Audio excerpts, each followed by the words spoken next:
I never wanted people to know who I really was. You're late again, Daniel said as I slid into the chair across from him. I had work. He laughed. You own half the city, and you still call it work. Keep your voice down. He raised both hands. Relax. Nobody here knows. That was exactly how I wanted it. Every newspaper loved writing stories about the mysterious owner behind one of the biggest business empires in the country. They guessed my age, my face, even my family. Every guess was wrong. I preferred plain shirts, cheap coffee, and quiet evenings. More than anything, I wanted someone to love me without seeing my bank account first. Daniel shook his head. One day this secret will hurt you. I don't think so. You've been saying that for 3 years. I still believe it. He sighed. I hope you're right. After leaving the cafe, I walked toward the small bookstore where Emma worked. She smiled the moment she saw me. You came. I always do. You promised ice cream. I never break promises. She laughed. I'll hold you to that. We walked through the park with 2 melting cones. She pointed at the lake. One day I want a little house near water. I can picture it. You really can? I can picture everything. She smiled at me. What about you? I don't need much. That's not an answer. I want peace. And I want someone who stays. She looked straight into my eyes. I'll stay. Those 3 words settled deep inside me. For the first time in years, I believed I had found someone who saw me instead of my money. We spent hours talking about ordinary things.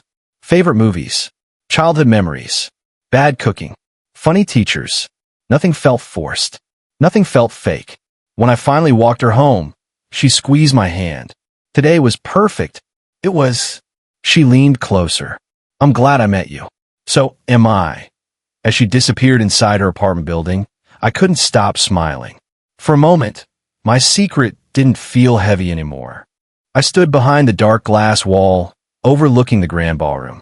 From where I was, I could see every guest, every smile, and every lie hiding beneath polished faces. Nobody looked up toward the private observation room. That was exactly how I wanted it. My phone vibrated. Sir, Sophia said, Miss Emma has just arrived. I know, I replied quietly. Keep everything as planned. Are you certain? Yes. I slipped the phone into my pocket and watched Emma walk through the entrance. She wore a simple blue dress, yet she looked more beautiful than anyone else in the room. She looked around with wide eyes. I've never seen a place like this. I heard her whisper to Lily. Lily smiled. You should get used to places like this. Emma laughed nervously. I don't belong here. You do if you meet the right man. Those words stayed in my mind longer than I wanted. A few minutes later, the sound of expensive engines echoed outside. Guests turned together. Someone near the entrance whispered, Ryan is here. The ballroom suddenly became louder. Ryan stepped out of a black luxury car wearing a perfectly tailored suit. Cameras flashed from every direction. I watched him adjust his tie before entering. He looked toward the balcony for a split second. Only I understood that brief glance. It was his silent way of asking whether everything should continue. I gave one small nod. He understood. Emma stared at him. So that's Ryan? Lily grinned. They say he's worth hundreds of millions. Emma didn't answer. She simply kept watching him. Ryan greeted several business leaders before shaking hands with guests. Then Sophia quietly entered my observation room. He's waiting. I'll meet him. Inside a private office, Ryan closed the door behind us. Good evening, sir. How was everything? Exactly as you ordered. I looked him straight in the eyes. Remember one thing. Yes, sir. You don't reveal who I am. I understand. No matter what happens. He nodded. I asked Emma to meet me at the little cafe where we had shared our first cup of coffee together. The place looked exactly the same, but nothing inside me felt familiar anymore. She sat across from me and forced a small smile. You sounded serious on the phone. I am. She looked down at her cup. What's wrong? I took a slow breath. I've been feeling you drift away from me. She stayed silent. Emma, I said softly, look at me. She finally raised her eyes. I am looking at you. No, you're looking through me. Her fingers tightened around the cup. I've just been busy. Busy enough to cancel our plans? I had work. Busy enough to stop answering my calls? She didn't answer. Busy enough to smile more at Ryan than you smile at me? The silence hurt more than any reply could have. Finally, she whispered. You wouldn't understand. Then help me understand. She closed her eyes for a moment. I don't want this conversation. Neither do I. She let out a long breath. I've been thinking about my future. So have I. I want stability. I can give you that. You keep saying that. Because it's true. She slowly shook her head. No. You have dreams. I have plans. I need certainty. I leaned forward. Emma, we've talked about marriage. I know. I've been saving for our future. I know. I've never lied to you. I know. Then why does it feel like you're leaving? Tears filled her eyes, but her voice stayed firm. Because I'm tired of waiting. My chest tightened. Waiting for what? For the life I want. And that life doesn't include me? She looked away. I don't know anymore. Every word felt like a knife sliding deeper in my heart. Just then my phone vibrated. Ryan, I have to take this, I said quietly. Outside the cafe, I answered. Sir, I am sorry. You've done nothing wrong. I never wanted to come between you and Emma. I know. If you tell me to disappear, I will. I looked through. I walked through the underground entrance before sunrise. Nobody outside knew the building belonged to me. To the world, I was still an ordinary man who had lost the woman he loved. Inside these walls, thousands of people worked every day because of decisions I made. Sophia met me near the private elevator. Good morning, sir. Good morning. She studied my face. You didn't sleep. I had other things on my mind. Emma. I gave a quiet nod. I'm done chasing her. She pressed the top floor button. Then it's time to chase your future again. The elevator doors opened into the executive floor. Michael stood waiting with a folder. Welcome back, sir. Let's begin. He smiled. The board has been waiting for this meeting. I entered the conference room. Every executive stood immediately. Good morning, sir. Please sit. Large screens surrounded the room, showing projects across the country. Michael pointed to the first report. Our newest division exceeded expectations. Excellent. Sophia handed me another file. The overseas expansion is ready. Approve it. Michael nodded. I'll inform the team. The doors opened again. Ryan walked inside, carrying several reports. He stopped beside my chair. Good morning, sir. Morning, Ryan. He placed the files in front of me. The quarterly numbers are complete. I looked through them carefully. Very impressive. Thank you. Michael smiled. I told everyone your leadership would deliver results. Ryan glanced toward me. I only followed your vision. The meeting continued for another hour. We discussed investments, employees, charities, and future plans. Not once did anyone question who led the company. They already knew. I did. When the meeting ended, everyone left except Ryan. He closed the conference room door. I am sorry. You've already apologized. I still feel responsible. You're not. I never wanted to become part of your personal life. I know. He looked uncomfortable. Seh. I tried to forget Emma. I buried myself in meetings, reports, and decisions that affected thousands of employees. Every hour I spent inside my company made it easier to ignore the pain waiting outside my office. One afternoon, Ryan walked in my office. Sir, may I come in? Of course.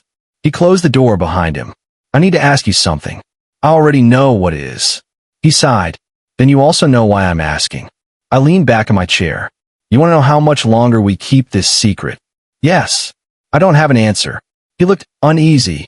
Emma is beginning to notice strange things. I expected that. She keeps asking why I answer every urgent call by saying, yes, sir. I smiled faintly. And what do you tell her? I tell her every company has someone above the CEO. He nodded, but she doesn't seem convinced anymore. I stood and walked toward the window. Don't change anything. You still want the truth to reveal itself. Ido. Ryan remained silent for a moment. I'll continue. Thank you. Later that week, Emma visited the headquarters with Ryan. I watched everything through the security monitors. She smiled as employees welcomed Ryan. Then his phone rang. He glanced at the screen. Please excuse me. Emma reached for his arm. Another business call? Yes. I'll be back. She watched him walk into a private hallway. The moment he answered, I heard his voice through the internal system. Good afternoon, sir. It's me, I said. Everything is ready. Good. I'll update you after the meeting. Thank you. He ended the call and returned to Emma. She looked at him curiously. You always sound different during those calls. He smiled politely. Respect matters. Who were you talking to? Our founder. I thought you were the top person. He hesitated just long enough. I'm not. She frowned. You've never mentioned that. It rarely comes up. That answer only made her more curious. A little later, I stood behind the curtain and listened to thousands of voices filling the auditorium. My heart beat steadily, but my mind was completely calm. For months, I had waited for this moment. Not because I wanted revenge, but because I wanted the truth to stand on its own. Sophia adjusted my tie. Are you ready, sir? I've never been more ready. She smiled. Everyone is waiting. I nodded. They've waited long enough. She stepped aside as my phone vibrated. Ryan's name appeared on the screen. I answered. Everything's set. Yes, sir. How's the audience? The hall is full. And Emma. She believes I'm about to become the public face of the empire. I closed my eyes for a second, then let the ceremony begin. I understand. The call ended. I watched the live broadcast from the monitor backstage. Emma sat in the front section beside Ryan. She leaned toward him with a bright smile. This is your big day. Ryan smiled politely. It will certainly be unforgettable. She laughed. I can't wait to see everyone congratulate you. He simply nodded. A voice echoed across the auditorium. Ladies and gentlemen, please welcome our Chief Executive Officer, Ryan. The audience applauded loudly. Ryan walked onto the stage with calm confidence. He thanked everyone before looking across the crowd. I appreciate every employee who has worked hard to build this company. More applause followed. He continued. Many people believe I've built this empire. Emma smiled proudly. So did I. Ryan paused. I'm honored by your trust. The room became quiet. But today I must correct a misunderstanding. Emma frowned. I have never been the founder. The audience exchanged confused looks. I have never been the owner. Whispers spread across the hall. I have only had the privilege of serving the person whose vision created everything you see today. Emma slowly turned toward the stage. Ryan looked backstage. Then he smiled. Sir. He bowed his head. Everything is I watched people slowly leave the auditorium after the ceremony. Conversations filled every hallway, but I heard only one voice. Please, wait. I stopped walking. I didn't turn around immediately. I already knew it was Emma. She hurried toward me until she stood only a few feet away. I need to explain. I took a slow breath before facing her. You finally have something to say? Tears rolled down her face. I didn't know. You didn't want to know. Please don't say that. What should I say instead? She lowered her eyes. I made a terrible mistake. I stayed silent. I never imagined. You never imagined I was the founder? She shook her head. No. I believed Ryan owned everything. I know. I thought. You thought I would always stay ordinary. She covered her face with trembling hands. I am sorry. Those two words sounded sincere. Months earlier, they would have healed me. Now, they only reminded me how much time had passed. She looked at me again. I loved you. I answered quietly. Then why did you leave? I became afraid. Of what? She struggled to speak. I was afraid we would spend our lives worrying about money. You never asked what I was building. I know. You never trusted me. I know. I asked you to believe in us. She nodded through her tears. I failed. Before I could answer, another voice interrupted us. I'm the one who should apologize. Emma's father stepped forward. He looked older than I remembered. I judged you without knowing you. I remained calm. You judged my value by my wallet. He lowered his head. I believed wealth meant security. And now I understand character matters more. I nodded politely. I hope you remember that lesson.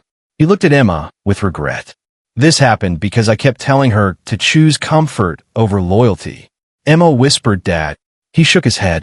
No, this is partly my fault. A few feet away, Lily quietly slipped toward the E. I smiled politely as I stepped outside the building. The cool air felt different. For the first time in months, I wasn't carrying anger. I was carrying acceptance. My phone rang. It was Emma. I looked at the screen for a moment before answering. Hello. Can we talk? We already did. Please, just one more chance. I closed my eyes. What would another conversation change? I'll do anything. I believe you mean that. Then let me prove it. I took a slow breath. Emma, trust isn't rebuilt by promises. I know. It breaks one choice at a time. I understand. And it heals much more slowly. She stayed quiet. I don't hate you, I said. Her voice shook. Then why won't you come back? Because I respect myself. Silence filled the call. Finally, she whispered goodbye. Goodbye, Emma. I ended the call. Instead of feeling empty, I felt calm. The next morning, I walked into headquarters. Sophia greeted me with her usual smile. You seem different. I finally stopped fighting yesterday. Against Emma? Against the past. She nodded. That's a much bigger victory. Michael entered the office carrying several reports. Good morning, sir. Morning. We're ready to open 2 new regional offices. Approve both. He smiled. And the employee education program? Expanded. The scholarship fund? Double it. Sophia looked surprised. That's a generous decision. Our success should improve other lives. She smiled proudly. I knew you'd say that. Over the following weeks, I spent less time remembering what I had lost and more time building what others could gain. I visited new offices. I spoke with young employees. I listened instead of giving speeches. One afternoon, I stopped beside a nervous intern. How's your first week? She laughed awkwardly. I've made 3 mistakes already. So did I. She looked surprised. You? I've made far more than 3. She smiled. That makes me feel better than today has.